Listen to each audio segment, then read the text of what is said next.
Welcome to Two Girls in a Pod Life's Journey, where we explore the journey of becoming the best version of ourselves.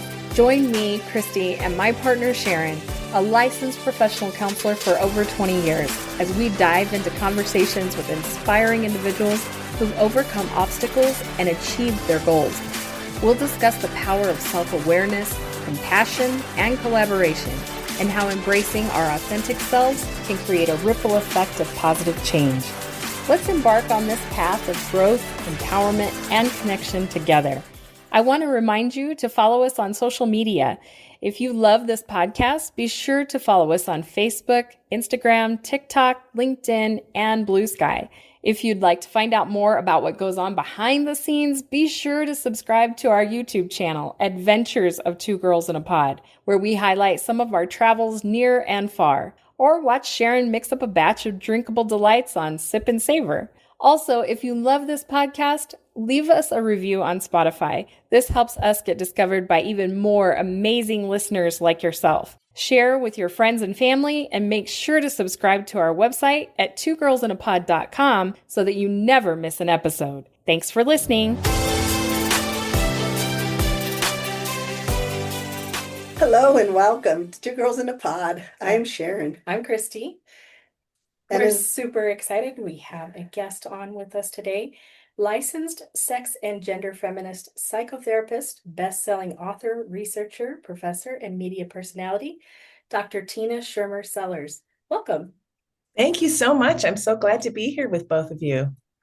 Thank you. it was so interesting because, reading all the stuff that you do, because you do just a plethora of stuff, of all, and go on ahead and just if you could just give a brief synopsis of the stuff you are involved with and what you do. Oh, gosh. So the areas that I find my fingers in the most, and it really grew out of, 40-year career and following my heart, where my heart was leading me to go. Which all sounds a little ooey-oo, but there's a lot of foundational stuff underneath all that. But I ended up doing pretty extensive research on the impact of religious sexual shame, authoritarian households, on people's lives, their ability to feel valuable and worthy as humans, ability to present themselves with authenticity in their lives, and to form relationships that were deeply meaningful and transparent and authentic, so that they felt seen, known, loved, and accepted, which is kind of a human desire. And so I spent a lot of time researching that, because in my clinical work and in my being a professor, I was seeing the impact and I wanted to understand it more. And so I just did extensive work there, and then ended up writing my first book, because I thought people don't understand what is shaping their lives and why they keep feeling like I've been doing everything right and I'm still not happy, or I'm still not this, I'm still not that, or my relationship is much harder than, or I feel I don't like myself. I mean, deep down, I just don't, And so helping them sort of see, well, here's the history of how that got shaped in the US in particular. And, but I kind of go way back in history so that you can just say, there's an arc here. And then, that arc really led to the way we do capitalism, exploiting people and trying to control people. So power and control was involved the whole time. And so people can see, oh, it's not me. I'm not broken, and then they could begin the process of grief, because it's a real sense of betrayal, because the people who did this loved them often very much. However, the way they were going about doing it, expressing sort of their fear, really had a lot to do with power and control. And then giving them ideas on here's how you heal from that kind of thing. And here's how you claim what is authentic to you, whatever is authentic to you, as far as spirituality, sexuality. And so I just go through a lot of stuff that way. That led to the work that I was doing with physicians and psychotherapists. And then people who had read that book were coming to me and saying, like parents in particular, were saying, that's been really helpful to see all that. I feel a lot more liberated and grounded. However, I don't want to do to my kids what was done to me. Can you help me? And then I was having physicians be like, I don't have time to help parents or help people coming into my office. I've got 10 minutes.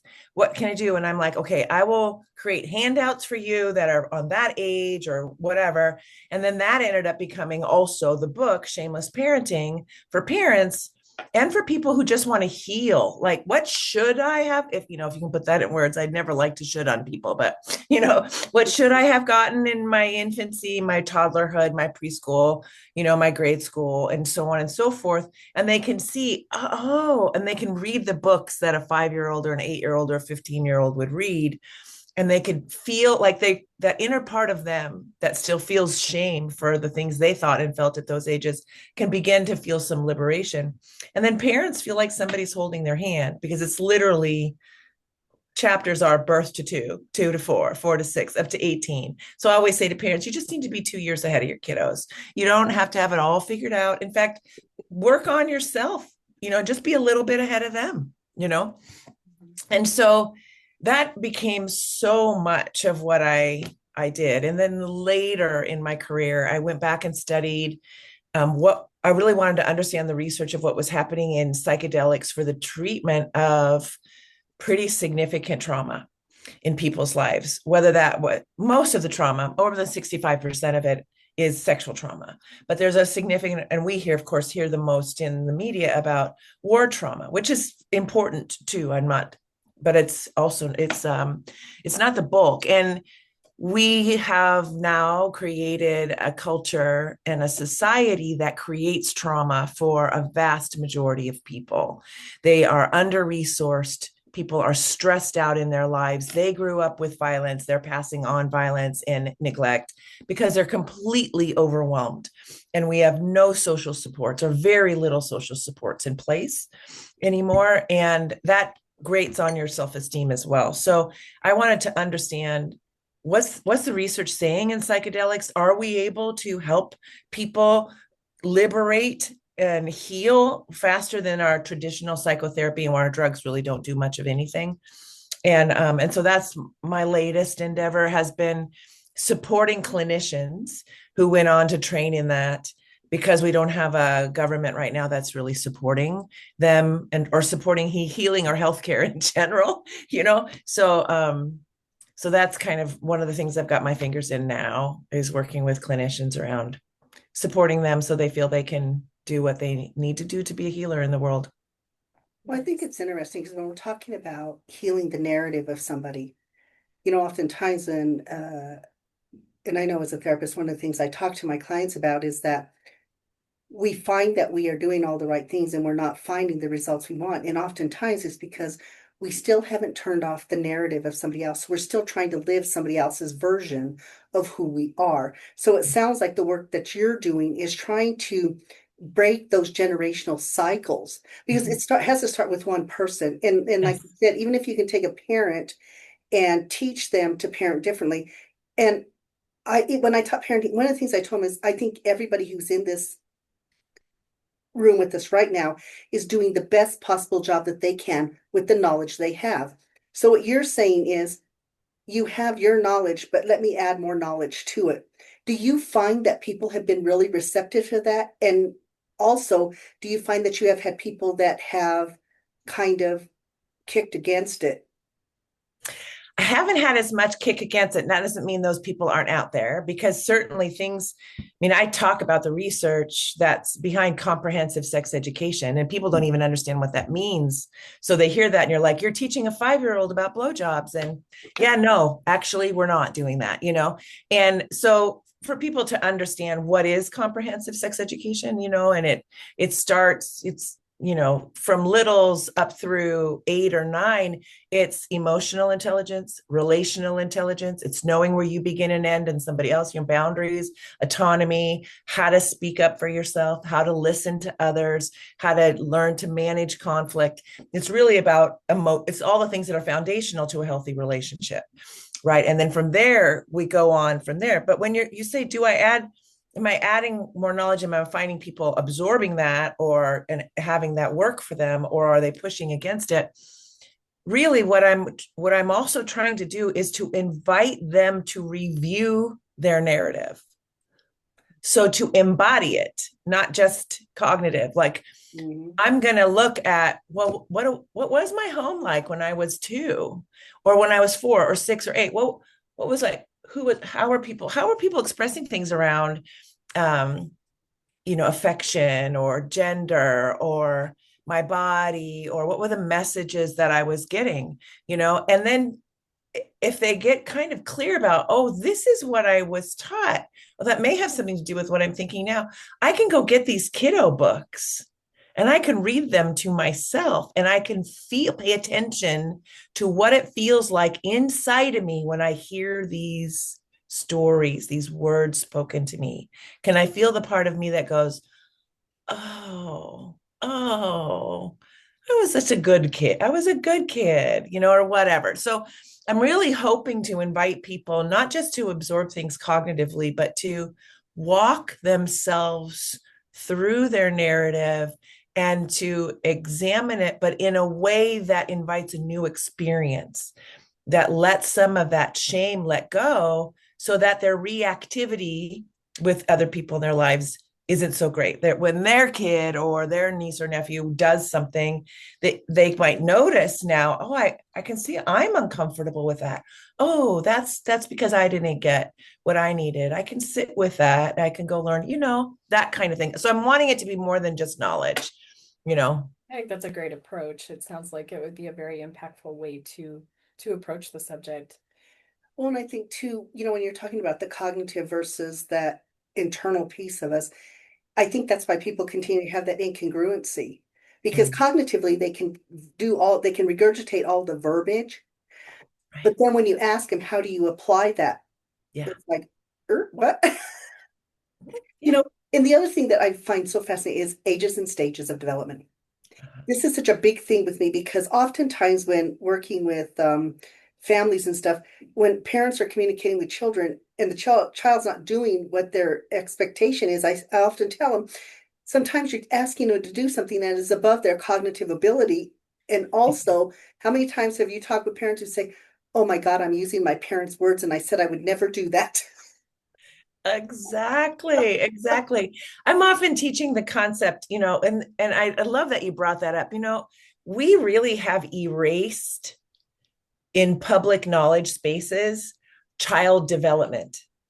Yes. And we have absolutely erased child sexual development, relational development. I can remember teaching, and I'm teaching grad students in an accredited marriage and family therapy program.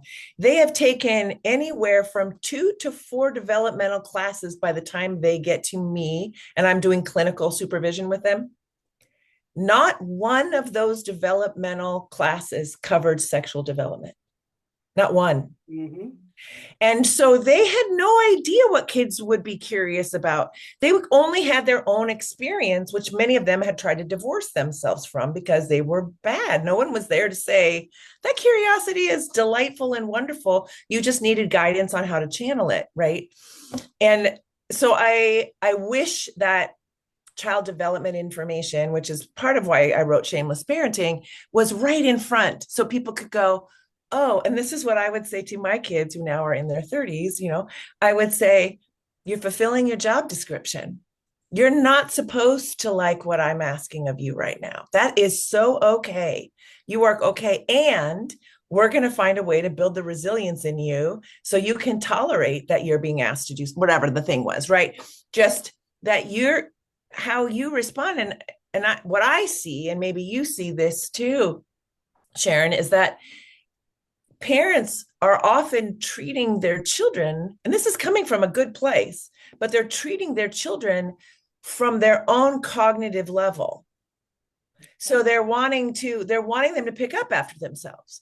They're wanting them to comply. They're wanting them to agree. They're wanting them to see the wisdom in what they're saying. And I'm like, they're not going to be there for 15 years or 20 years, they're totally on track. And you were right there probably at the same time.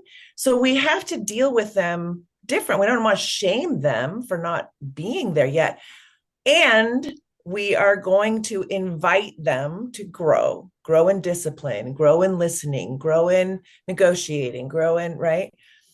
And we've really robbed, I think, our parents, our society, of not knowing that information. Because when I was growing up, I'm 65, in the 60s and 70s, there were popular child development books. You know, we have all heard about Spock. Like everyone was reading them. And while it wasn't the be all end all, it was there. And even when my kids were little, we had some really popular books on child development that are such a help to parents. So, yeah. Well, and I think too, when we're talking about that emotional intelligence for children, if we start early enough, we're teaching them the ability to advocate for themselves. And when I'm teaching a child where my body ends and somebody else's begins, or what their feelings are about their bodies, or all of those things, we're teaching them that advocacy. So then when they are put in those positions, they have a voice. I think what happens oftentimes, and I think because parents are afraid, there's fear involved in a lot of especially when you deal with children, because parents really are doing the best that they can, and they have all those narratives coming in at them too about you got to do this, you got to do that, so they're bombarded with all of this stuff, and I think there's also fear around things that they just don't understand or don't have comfort with. And what I hear you saying is, even as an adult, if you can learn to find that comfort in your own body, then you're more apt to teach your children to be comfortable in different situations. Right. And I think that that's a really, really good point. How often do we examine why fear has grown? Yeah, we don't. There's a capitalist reason why fear has grown. I have a bonus daughter. My best friend died 13 years ago. And I have these two girls that I adore more than life itself. And one of them was having a baby. And so we were going through all of it with it. And since she was telling me this story one day, she said, the cradle that I have, I got from my sister-in-law, because the advertising was basically saying, if you didn't have this, your child was at more likely chance to die of SIDS. Mm-hmm. We are pumping fear in to sell things. It's an further exploitation of people in order to push capitalism, to push buying things, as opposed to actually helping them. No, what do I need to worry about? What don't I need to worry about? What can I just sit back and enjoy in being a parent here? And so I absolutely agree with you. I think that fear has played a big role. I think that parents are doing the very best they can, but we have to ask ourselves, where is the real help for them? And for me, sometimes one of the places where I know fear is located is in their shame, because they were raised with fear and shame growing up. And so when their child does a very normal, typical thing, their internal body response is, I must be not doing a good enough job. And their mind just starts to chitter chatter, and they're feeling caught up in kind of a panic, And so that's part of like wanting people to, if you're feeling that at all, walk yourself through that shameless parenting book. Go get those books at your library. Imagine you reading them to the 2-year-old. Put a picture of yourself at 2 in front of you, or 4 or 6 or 10 or 15 or 20, whatever. And then read those books, imagining you're speaking to that young child, the 16-year-old that thought they were so smart because they were older than they had ever been, but not as old as they were going to be at 19 or whatever. Like, that was normal, but here's what you also needed in order to give you the foundation so you could recognize exploitation. You could know, like you're saying, know how to stand up for yourself and advocate for yourself, know what's truth and what's BS. Like, that's equipping our children. And we've been so consumed with selling things and growing corporations that we have been destroying families and kids.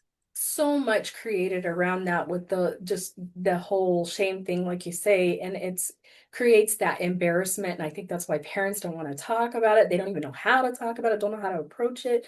So I think that's really good work to be able to, give them those tools and help them recognize within themselves those things that were created Yeah. that causes them to want to just, put a squelch on everything like that.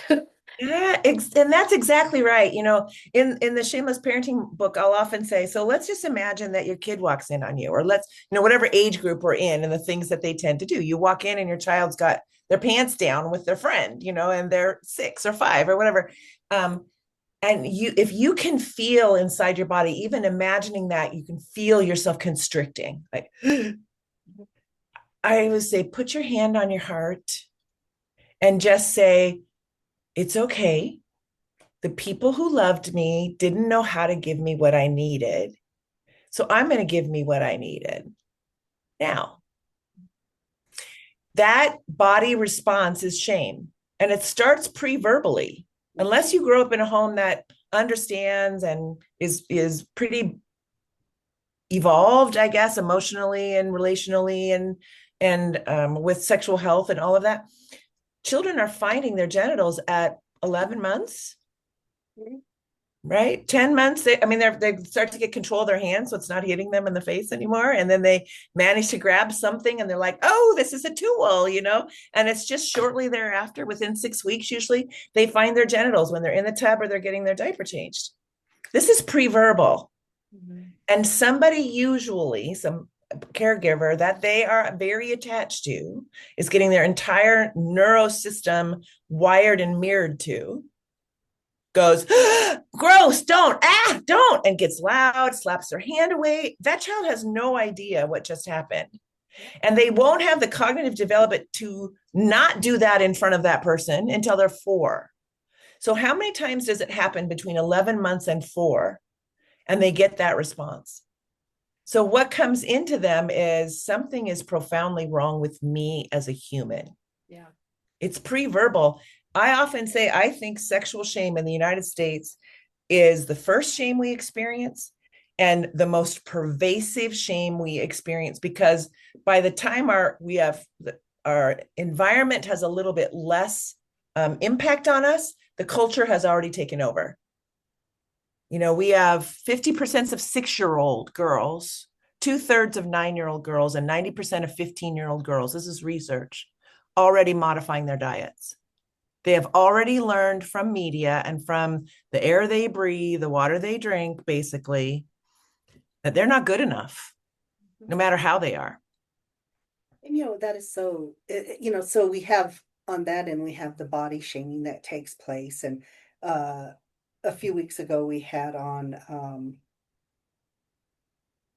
Chicago Boudoir, yeah, and Liz Hansen, and photographer. Even like for her to really work, her passion became, how do we help with this body shaming and with helping women see themselves in a different light. She does it through photography, you're doing it through books, but I think that what it is we're starting to see a commonality where I think women are trying to empower other women and saying, and once again, when we're talking about body shaming, it's not strictly females now, because males, I've got to have muscles, I've got to do this, we are, and you're correct, these social constructs are really developing these children, but then when they get to be adults, then people are upset with them for how they act. But right, it started way before that.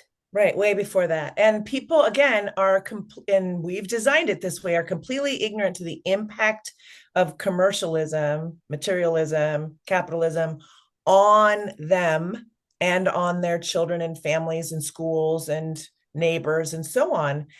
And so they're responding in the microcosm of just me and my whatever. It's so much bigger than that. One fascinating thing to do that will underscore your point is go on Google, YouTube, one of the search kinds of engines, and ask for an image of Superman in the 50s, 60s, 70s, 80s, 90s, all the way up. and look at the body change, and that's on a man. Mhm. And you will see that was to drive people to purchase more Mhm. by making you feel insecure about who you are, and how you are. And I mean, we can do that with women, but it's sometimes it's a little more striking to see we've been doing this to men too. Yeah. And I think that's what it is. When we're talking about children, we're not talking about the gender of a child. We're talking about children in general and how we, Yeah. I always tell people we're all conditioned. Yes. The thing is at some point we have to sit back and say, what is that conditioning? How does it benefit me? How is it harming me? Yes. And so I want to move into one and into this topic because sometimes this topic can be very uh can create different feelings and emotions in people. But when we talk about religion and shame, Mm-hmm. and I think once again, when we're talking about religion, I think that people are doing it with the best of intentions, Oh, absolutely. but sometimes the message that is given, especially to the children, and this is what I try to tell people too, the way an adult gives a message is not the way the child will interpret the message. And so the child only goes from the interpretation of what they know at that time, which is very limited. And oftentimes, even with that's good, bad, Mm-hmm.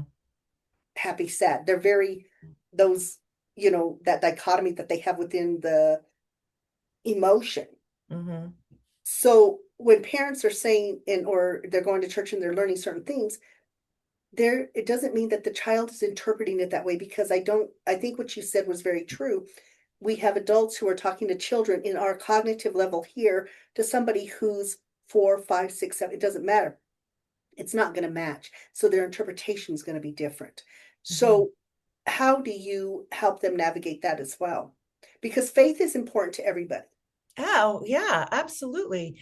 Well, um, there's a really good book for those people that like to read and understand from like 40,000-foot level, called The Great Spiritual Migration by Brian McLaren.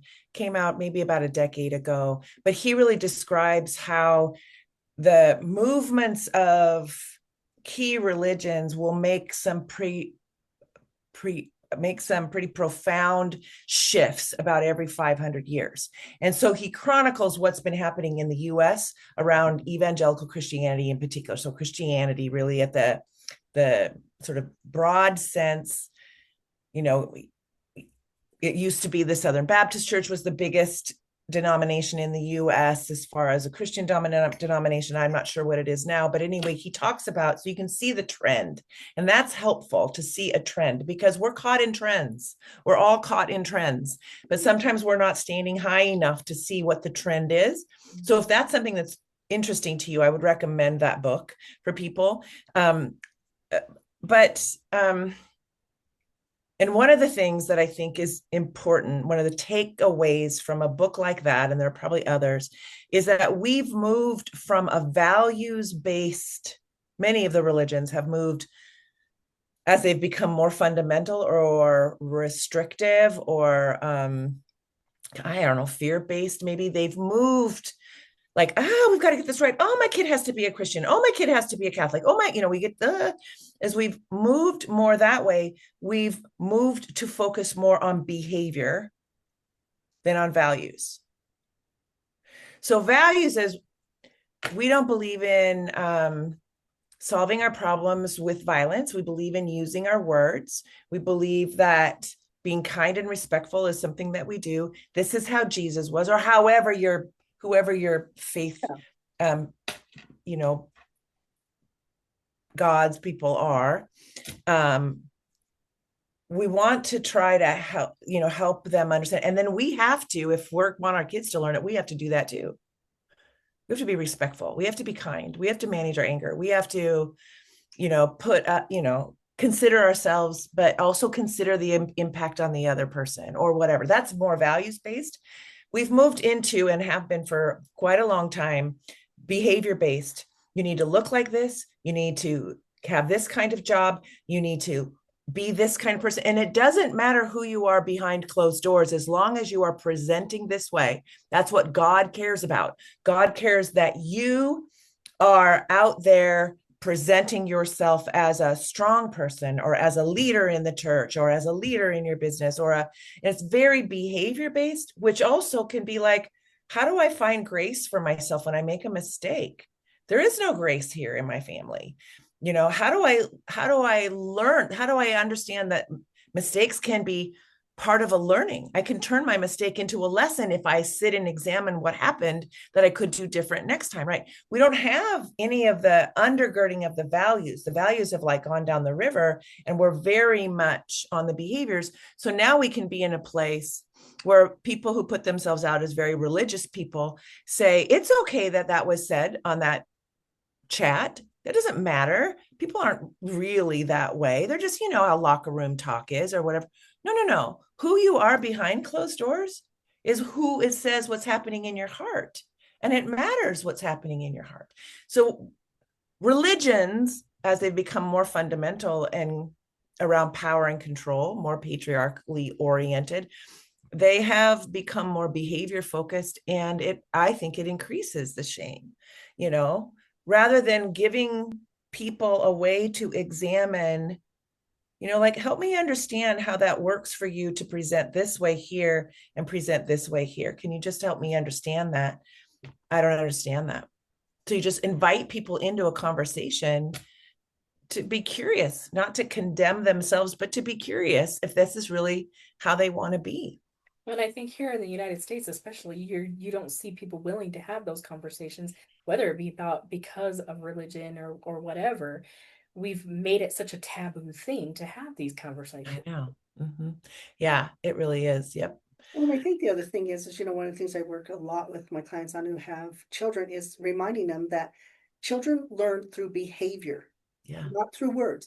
So if I'm presenting myself this way in public, but I'm this way at home, you've now created incongruency in the child. Right. Mm-hmm. Who is it that I'm going to emulate? Mm-hmm. So when you have those people who say, yep, we don't yell in our home, and then you yell, now you've broken the rule. So they live in kids live in a little bit of a justice system in their head. Yes, absolutely. So when we're doing that, I think this is where we run into some of these problems as well, is that if I want a child to learn certain thing or whatever, I've got to model that behavior, and I cannot just model it, in one place or another. And, one of the things I did play therapy for years. And so that was so important to me that I made sure if I was out in public, I'm in a small community when I was doing that. Well, I'm bigger community as well.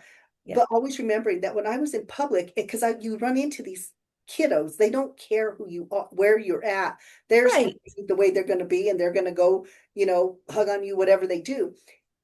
But understanding that in that environment, I have to treat them the same way I would treat them in my office, because there has to be that congruency. And I think that's where parents struggle, because they struggle maybe with who I really am, that authentic piece of me, and how I would really want to parent. But then I have groups, organizations, or whatever telling me that I should be parenting this way. And so I think that creates those same things. But I think once again, it goes back to that same thing of when we do not teach children how to advocate for themselves, how to have that voice, we continue to see that. And I think it's such a systemic problem that we have. It is, yeah. And I think it's really cool. What we've been so fortunate to have these people on our podcast that are trying to change. They're putting out stuff. How do we bring about change so that people are okay? Right. Well, and the invitation inside the work that I'm doing is inviting parents to realize you're only going to be as effective with your child as you've healed yourself. Yeah. That just at that congruency that you're talking about there.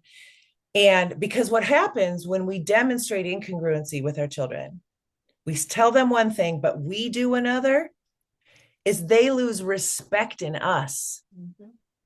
And that may not get expressed until adolescence, but trust me, it will. Mhm. Because you have said that your word doesn't matter, that what you say is not grounded in anything. You're telling me to do one thing, you're doing another. You're telling me to be truthful, but I'm watching you tell lies over here. Or you say, don't yell or don't hit my brother or sister, and you're over here doing it. What I'm learning is you're not to be trusted. I'm learning I can't respect you because of your incongruency. That's real. And then this leads to can lead to very difficult relationships as children grow up, adolescence and beyond, right? A parent has to have done their own work enough that when the child says, Mom, you say we're not supposed to yell, and you just yelled at that car, even though the car couldn't hear you. Mhm. Whoa, you are so right. I made a big mistake right there. I did not manage the emotion I was feeling inside my stomach, and it came right out my mouth. I'm really sorry. I am going to work so much harder at that. I think that's We show then how you get called out and own your stuff. A child will respect you as a human, and now you've demonstrated how you own your mistakes. and I think often too, we live in a society where we're always telling children what not to do. So then we leave them up to their own devices. So they use their brain to say, okay, if I'm not supposed to do this, I'm going to do this. Well, then they get trouble for that. I always tell people, tell them what you want them to do, and let's get rid of all that middle ground so they're not being told 900 times, well, that's not what I said. No. And also, I think when we're looking at children and this, and once again, understanding that parents are under a tremendous amount of pressure Yes. as well. Mhm. Once again, I think you're right. There's a lot of the capitalism, there's a lot of these social constructs of who I'm supposed to be, how I'm supposed to be. But when we're talking to children, and I love that word respect. I cannot tell you how many times I've heard in my office a parent telling a 6-year-old, you need to show some respect. And my response is, what does that look like? Yes. The word means absolutely nothing. I said, we have to teach these things. By demonstrating them. Yes. We were in our grocery store one day, and this man was with his little kid, probably about 3 years old or something like that, and so he tells the little kid, go get a couple of apples, I think it was. Well, the kid comes back with 3. So the dad's mad at him, but I'm watching. So I'm just standing watching because I'm thinking, this is fascinating. Well, what? And then he's agitated with them. And then I'm watching. Well, he obviously feels me watching. So he kind of turns and looks because he's already told the kid something about, like, what? Are you stupid? You don't understand or whatever. And I'm just looking at him. And then he looks down at the little boy. The little boy is happy as just happy. And he looks and he goes, do you know what a couple means? And the little boy goes, no. He goes, oh no, he means that just means 2. So the little boy ran back and put one back and it had 2. These are the things, once again, we use verbiage that children do not understand. And concepts they don't understand and shouldn't understand yet. It's And not fair to expect them to. And I tell people, children are always afraid they're going to be in trouble. Anytime an adult talks to a child, I always tell them they go to what? Fight or flight. And I'll tell them, pay attention to you when somebody of authority, even if it's a good thing, wants to talk to you. What do? I get afraid. Well, that's your kid. I said, you have to understand that we're all learning together. And we're all learning in real time. That's right. And I think when we continue to have these conversations, and we continue to have people like you who are doing these organizations looking at, what does the data look like? What is research telling us? And what are we going to learn from it? And then from that research, what do we do differently? And it sounds like that's what you're doing with your whole conceptualization of what's going on here. Yeah, I think I'm a big picture thinker. I want to understand the context in order to understand what's trickling down and affecting my life or this person's life or family or community or whatever. is I really believe we're shaped by our context. We're shaped by the town that we live in, the communities that are around us, the family of origin that we're born into, the time in history that we're living in. All of those things are shaping us. So in order to understand ourselves in context, it really helps to look at, so what's been going on, you know? And so that's always where I tend to go, is like, let's just, because I want you to know it's not you. It's not you. It's you're breathing air and drinking a water that's happening in culture right now. And in your family or your town or part of the US or wherever you are, you could be in another country, but that's shaping you. You know You what's know? interesting, because you just talked about a few of the things that are shaping us, but we look at gender shapes us. Mhm. That's right. We look at our ethnic background shape us. Yes. There are so many variables. Our education. Yes. Do we go to an affluent school or do we go to a school? All of the things that shape us. Yeah. There are so many variables that I always tell parents, you're not the only variable, but you might be the most important variable. For a little while. In those Mhm. early things. Yeah. And the other thing I always remind parents is, when I work with them, and if I see their fund, I'll tell them, you have a strong foundation. And your kids are being reactive. Well, what did I do wrong? What am I supposed to do? Sometimes it's not what you're doing. Once again, there's all these variables. Oh, That's and right. let's not even go into that we now have social platforms Mhm. with all that influence coming in. Mhm. Mhm. And when kids are certain ages, we already talked about that. We're talking about ages and stages of development. But these social platforms did not take into account ages and stages of development. Well, that was not their point. Their point was to sell more and make Mhm. money for their stockholders this quarter. And when that's your primary thing, you don't care about fallout. So even when the Congress brings out what the fallout is, you just lie yourself around it. That's the culture we live in. Right. I mean, it is plain and simple. We don't hold people accountable for their impact. Companies, corporations, CEOs, whatever, we don't hold them accountable for the impact on culture. We have completely erased the idea of reciprocity, an indigenous idea of reciprocity, which is my life could affect you and your life could affect me, and we need to care for each other. We don't live in isolation. And if we live as if we're in isolation, it's an unsustainable model that will eventually cause massive destruction. Absolutely. And I think when you're putting, and I imagine people, when they listen to this and say, oh my God, there's a lot. There's a lot. So if you had to break down, and you had to tell our listeners what you think is the most relevant, or the thing that they could maybe work on, those small things, because I was telling people, don't go try to fix everything at one time. We don't Yeah. get to do that. Just pick little things, please, Yeah. and work on that sustainability. Right, exactly. And you're so right, because it can feel overwhelming. And sometimes listening to me, because I've been in swimming in the whole big thing, I can sound really overwhelming. But what's the one thing I can do? I'll often recommend get shameless parenting. And I tell people, if you can't afford it for some reason, I don't want you to not do it. If you really want to do this, just DM me in social media or in Instagram. I will send you a promo code to get the book, either book. If you're really wanting to do this, and you can't afford it. But then walk yourself through the developmental stages, read, ask yourself the questions I'm asking, people to sort of wonder about, and then go literally at the end of every chapter, here's the leading books for kids and the leading books for parents. Go get those books. Spend a month or two on each section and imagine that you're just noticing those parts of you that were impacted.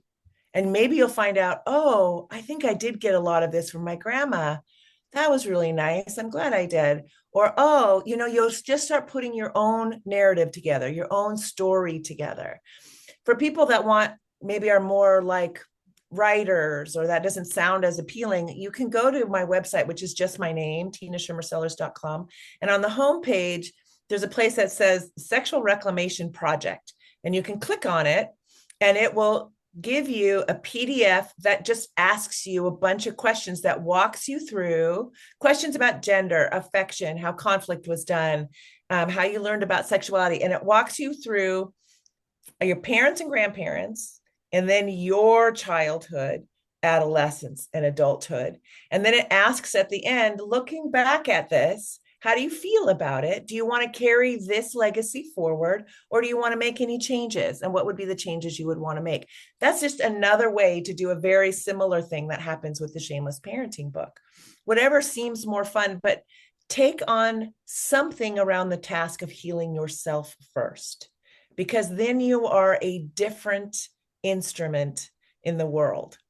In your own life, you're more graceful to yourself, you're more kind to yourself. You go, well, of course I get scared there.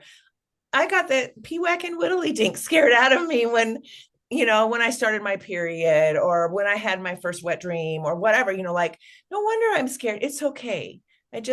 My parents loved me, but they just didn't know, because they had gotten it too. We've been shaming people for their desires, which is a life force at the root of all our creativity as humans.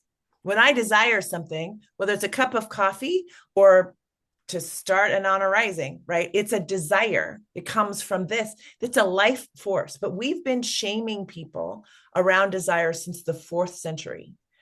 When Constantine was the emperor, became a quote unquote Christian, and that he started to appoint the leaders of the brand new church, and the men were all vying for positions based on who could deny the body the best.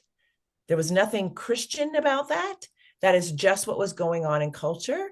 And we have been shaming people for their desires ever since, even though it's one of the most incredible things about being human, Well, I think it's interesting too, because oftentimes I think when teaching parenting or things like that, once again, I think even within our field, doing the best that we can, because we're doing it all in real time, so to speak.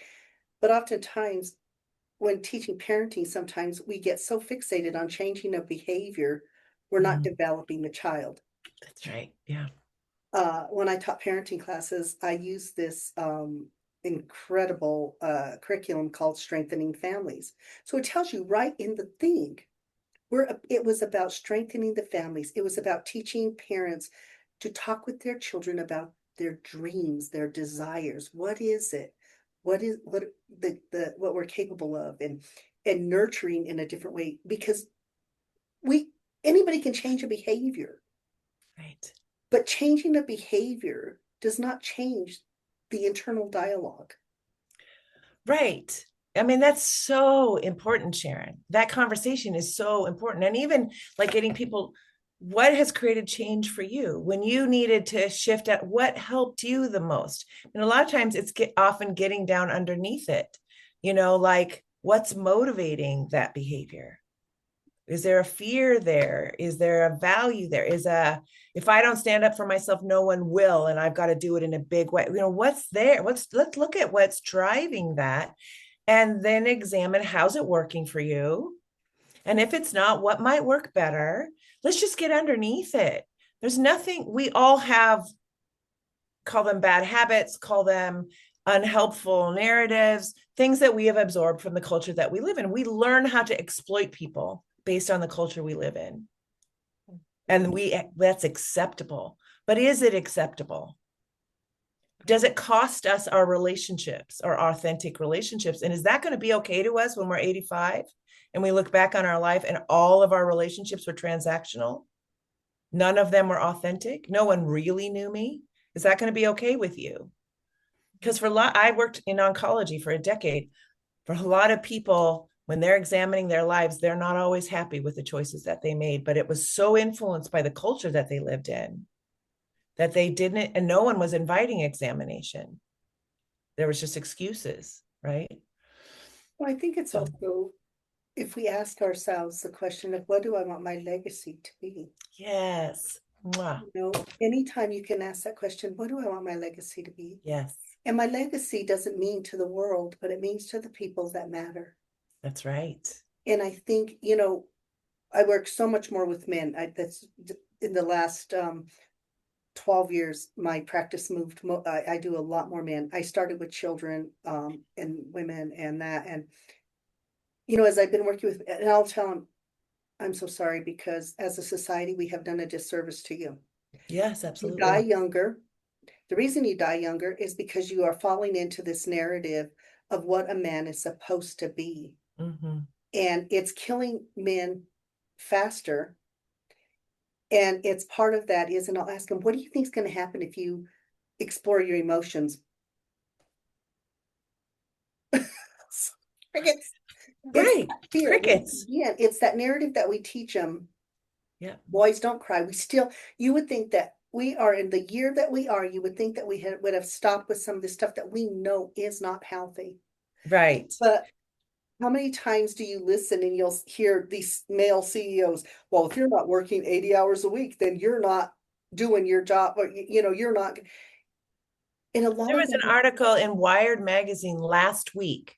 oh, It interviewed 5 different CEOs. Mind you, all of them were under the age of 30. And they were talking about how we're hitting a tipping point in the corporate world where you believe you work a 996, 9 to 9, 6 days a week. That's the only way you get ahead. So watch this start to increase now over the next year or two, because it's coming, and it's coming from 20-year-olds who are in their own developmental blind spot. I'm sorry, I don't want to live like I did at 20. Most people don't at 50 don't look back and say that was my wisest phase. mhm. And yet right now, some of the young billionaires are shaping corporate culture. And I know this because I've got people who work for Amazon and Google and whatever, and they're all having to go back, and they're now being asked to work on Saturdays. I mean, it's insane what's happening. And again, it's to drive our economy or to drive the capitalism. It is not for people's health and wellness. No, and I always tell people, you have to understand, what are you getting out of it? And I understand everybody has to work. Yes, right, of course. The thing is that you need to find that place. We have too many people. I hear it all the time. I hate my job.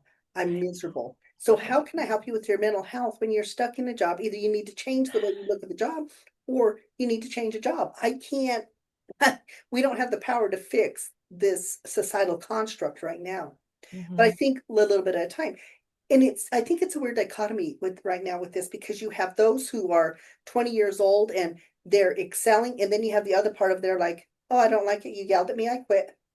Yeah. So we have this, there's like this, it's like we don't have this balance. We're out of balance, I think is We're what. completely out of balance. Yeah, that is such a good point. Well, if I just make enough money, I can tell anybody to do anything and go anywhere I want them to. And I won't be held accountable, because look at all the people around me who aren't held accountable. All I got to do is have that first billion. That's all I got to do. And then I'm like, you're going to work for me, and you're going to work for me on my schedule. And if you don't, you're gone. And I can do that because working for me, you get some money. I can treat people terribly. There's a good book that came out last year. I don't know if I'll remember the name of it. Careless People, written by, her last name I think is Wynn, Whynn, but she worked for Facebook, Meta, for, I don't know, 7 or 8 years, from like 2011 to, whatever, 2019 or something like that, somewhere in there. And this was a time when they were going global. And you really began to see the C-suite of Facebook, those people who were all earning $1 billion. The idea in the book is people were at beyond a point where they knew they could never run out of money. And then how they treated people, because they had people doing everything for them except for probably following them to the bathroom. And then the way they just started mistreating people, and there was no accountability because they could afford it. They could afford to treat people as expendable. This is the value system that you can see operating. If I just make enough, then I can do whatever I want to, and it doesn't matter. But the thing is, it does matter. It is so interesting because we're rewatching Northern Exposure. Mhm. This was the topic the other night when Mhm. Ed, the Native American young kid, is asked to watch the home of the wealthy man. He'd never been in a house that big, Mhm. so he's supposed to house it. Well, then he puts on his jacket. Pretty soon he's acting like him. He's ordering things. He's doing stuff. When he goes back to his apartment, he can't stand it. It's small. We got to get out of here. And then he goes and he starts treating his friends like Poorly. poorly Yes. and all that. They're just kind of looking like, what is going on here? And then anyway, the owner comes home, which is his boss, gets mad at him. What are you doing? Why would you do this? And he starts to realize, he goes, I was put in I'm in this situation and I became the situation. I Yeah, became exactly. this person. And he goes, you're going to be alone, That's right. That's exactly right. you know? But it was just the way, I think the way in which that episode did this so beautifully, of because he's his hired help. That's He's right. always telling him, go do this, go do that, not please, thank you, none of that. So No, he started emulating that. that's And that is right. a good way even to show parents and parent-child relationship. That's right. Yes, They emulate absolutely. what they hear. Yeah. What is modeled for them, what is demonstrated, and is often consistently demonstrated, you Yeah. know. Yeah. We're I in a mean, heap of trouble. We really do need to take the gift of our lives seriously. You know, you're going to be on this earth for a flash. No matter what AI is saying, trust me, if things keep going, you're not going to want to live forever. But it's going to be a flash. Is it the flash you want? No one has walked this earth exactly like you. You are nothing short of a miracle. Are you taking the miracle of your life and the miracle of the life you get to live, these few years, whatever, on the scheme of things, are you living it so that your legacy is something that you're proud of, so that love, safety in your relationships, authenticity within yourself?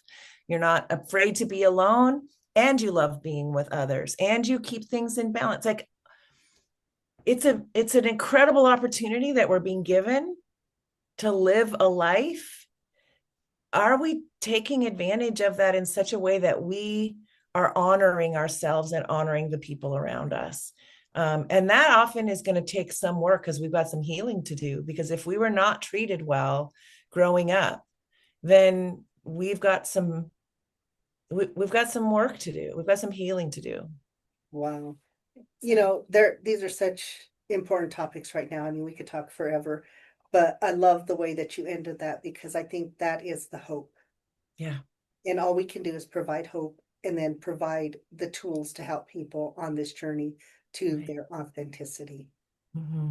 yes, and like we Exactly. like to say on Two Girls in a Pod, how are you spinning your light? And I think that you're able to do that, through that healing process, Mhm. and bring your most authentic self to the world. And Mhm. let's light this world up with that authenticity, because if we do, we Mhm. get to live in a much healthier space. Yeah, and a much more fun space, and enjoyable space, and we get to know joy. Like, it really does make everything better when I am at peace with myself, and I'm at peace with how I'm behaving and being in the world, the values that I embrace and how I live those out. You have so much more spaciousness inside yourself, and yeah, invest in yourself, invest in your healing, invest in figuring out what the best you is going to look like, and then go get the support you need to bring that to fruition. You'll never regret investing in yourself, because then everything else flows from that, your investment in other people, etc. But it's more important, I think, once you've taken care of, do I have enough food and do I have shelter? Am I just relatively safe? After that, invest in yourself and your healing, and become the best you can be for you. Perfect. Exactly. Well, thank you so much, Dr. Tina Schermer-Sellers. We are so grateful that you are on with us today. Thank you so And much. It was so fun. links in the description, how you can find her and information. Thank you for tuning in. And we will be back next time. Thank you. Thank you.